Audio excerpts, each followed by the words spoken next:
সময়টা 1400 শতাব্দীর মাঝামাঝি। উসমানীয় সাম্রাজ্যের মসনদে তখন সুলতান প্রথম ওরহান। এই সময় মহান পরাক্রমশালী উসমানীয় সাম্রাজ্য ধীরে ধীরে শক্তি সঞ্চয় করে চলেছে।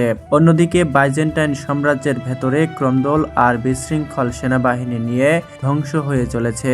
সুলতান ওরহান এই দুর্বলতাকে কাজে লাগাতে চেয়েছিলেন। তিনি প্রথম সুযোগেই ইউরোপে ঢোকার রাস্তা গ্যালিপলি দখলে নিতে মনস্থির করেন, কারণ তিনি জানতেন ইউরোপে ঢোকা মানে শুধু জমি দখল নয়, বরং এক দীর্ঘ বিজয়ের যাত্রা শুরু হবে। আসসালামু আলাইকুম। অজানাকে জানার পথে আমি আছি আপনাদের সঙ্গে আসিফ জোয়ারদার, উসমানী খেলাফতের পক্ষ থেকে। আজ আমরা জানবো উসমানীয়দের গ্যালিপলি দখলের ইতিহাস, যে গ্যালিপলি দখল না হলে হয়তো তৎকালীন পৃথিবীর রাজধানী কনস্টান্টিনোপল বিজয় করা সম্ভব হতো না। সুলতান ওরহান গাজী গ্যালিপলির মতো গুরুত্বপূর্ণ অভিযানের এই বিশাল দায়িত্ব তুলে দেন তার নিজ পুত্র সুলাইমান পাশার হাতে। সুলাইমান পাশা ছিলেন অত্যন্ত বিচক্ষণ একজন সেনাপতি। তিনি সরাসরি বড় কোনো আক্রমণে না গিয়ে ছোট ছোট দল পাঠিয়ে সমুদ্রপথ, উপকূল আর প্রতিরক্ষা দুর্বলতা খুঁজতে থাকেন। রাতের অন্ধকারে তাদের ছোট নৌকা নিঃশব্দে দারদানেলেস পাড়ি দিত। কখনো গুপ্তচর, কখনো ছোট সৈন্যদল, কখনো বা ছোটখাটো যুদ্ধ সংগঠিত হতো। এই টানটান পরিস্থিতির মধ্যেই 1354 সালের সেই ভয়াবহ ভূমিকম্পে গ্যালিপলির দেয়াল ভেঙে চুরমার হয়ে যায়। টাওয়ারগুলো ধসে যায়, সৈন্যদের মধ্যে আতঙ্ক ছড়িয়ে পড়ে। কিন্তু এটিই শেষ নয়, এটিই ছিল শুরু।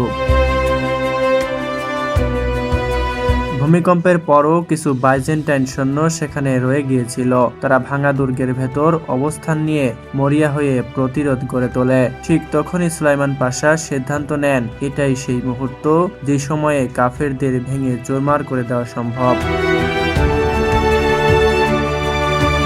সুলাইমান পাশার দূরদর্শী নেতৃত্বে ভোরের আলো ফোটার আগেই উসমানীয় সৈন্যরা নীরবে এগিয়ে আসে গ্যালিপলির দিকে। কুয়াশার আড়ালে তারা শহরের ভাঙা প্রাচীর দিয়ে ঢুকে পড়ে। হঠাৎ করেই শুরু হয় সংঘর্ষ। তলোয়ারের ঝনঝন শব্দ, চিৎকার, দৌড়ঝাঁপ। গ্যালিপলির ভাঙা রাস্তাগুলো মুহূর্তেই যুদ্ধক্ষেত্রে পরিণত হয়। বাইজেন্টাইন সৈন্যরা মরিয়া হয়ে লড়াই করে, কিন্তু তারা ছিল বিশৃঙ্খল আর সংখ্যায় কম। ভাঙা দেওয়াল তাদের সেদিন রক্ষা করতে পারেনি। একের পর এক প্রতিরোধ ভেঙে পড়ে কিছু জায়গায় তীব্র হাতাহাতি আর যুদ্ধ হয়। সংকীর্ণ গলি, ধ্বংসস্তূপের মাঝে রক্তাক্ত সংঘর্ষ। শেষ পর্যন্ত তারা সেদিন পিছু হটতে বাধ্য হয়েছিল। সেই দিন সূর্য ওঠার আগেই গ্যালিপলি পুরোপুরি উসমানীয় সাম্রাজ্যের অধীনে চলে আসে। বিচক্ষণ ও দূরদর্শী সুলাইমান পাশা সেদিন বুঝতে পেরেছিলেন গ্যালিপলি দখল করাই শেষ নয়, এটা ধরে রাখাটাই আসল যুদ্ধ। তাই তিনি সিদ্ধান্ত গ্রহণ করেন, দ্রুত দুর্গ মেরামতের নির্দেশ দেন, নতুন সৈন্য মোতায়েন করেন আর আনাতোলিয়া থেকে পরিবার এনে বসতি গড়ে তোলেন। গ্যালিপলি আর শুধু একটি দখলকৃত শহর ছিল না, এটি হয়ে ওঠে ইউরোপে উসমানীয়দের প্রথম শক্ত ঘাঁটি।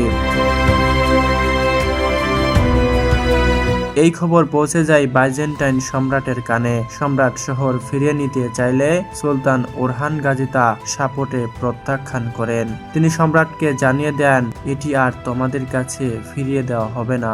আর তখন থেকেই ইতিহাস বদলাতে শুরু করে। গ্যালিপলির সেই ভাঙা দেওয়াল থেকেই শুরু হয় এক নতুন অধ্যায়, যেখান থেকে উসমানীয়রা ধীরে ধীরে ইউরোপের ভেতর প্রবেশ করে আর এক সময় কনস্টান্টিনোপলের দরজায় এসে দাঁড়ায়।